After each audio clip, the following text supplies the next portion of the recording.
सोलापूर शहरात वाढत्या अपघातांमुळे राष्ट्रवादी काँग्रेस अजित पवार गट आक्रमक झालेला पाहायला मिळत आहे। तर याबाबत मिळालेली अधिक माहिती अशी, अपघातांचा सत्र सुरू असलेल्या मार्केट यार्ड ते दोड्डी फाटापर्यंतच्या अर्धवट असलेल्या रस्त्यांचा काम करण्यास विलंब करणाऱ्या ठेकेदारांना ब्लॅक लिस्ट अर्थात काळ्या यादीत टाकावा यांसह विविध मागण्यांसाठी राष्ट्रवादी वाहतूक सेलच्या वतीने काल रोजी जिल्हाधिकारी यांना निवेदन देण्यात आले।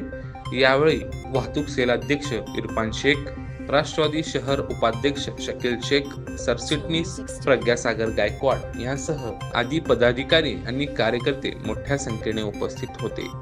आज या ठिकाणी राष्ट्रवादी वाहतूक सेल तर्फे जिल्हाधिकारी यांना निवेदन देण्यात आलेलं आहे।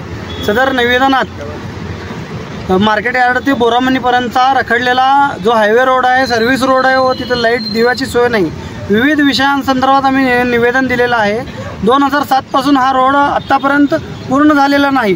वेळोवेळी अनेक लोकांनी हा कॉन्ट्रॅक्ट घेऊन सरकारला चुना लावून पळून गेलेला आहे। तर या कॉन्ट्रॅक्टरावर कारवाई पण होत नाही। कालच त्या रोडवर एक अपघात झालेला आहे। सदर महिला व त्यांचे पती हे वाहनावर जात असताना एसटीच्या धडकेमुळे जागीच ते मृत्युमुखी पडून ठार झालेले आहेत। त्यांच्या कुटुंबाला एसटी महामंडळाने व या कॉन्ट्रॅक्टदाराने विलंब केल्यामुळे ते अपघात झालेला आहे। त्यांनी त्वरित त्यांना भरपाई द्यावी व या ठेकेदारावर कारवाई व्हावी असं आम्ही या निवेदनात म्हणलेलं आहे। येणाऱ्या काळात जर यांच्यावर कारवाई नाही झाली तर आम्ही राष्ट्रवादी काँग्रेस पक्षाच्या वतीने लोकशाही मार्गाने आंदोलन करू असं मी ग्वाही देतो। स्वादिष्ट जेवण मिळण्याचे एकमेव ठिकाण म्हणजे हॉटेल बडेपीर।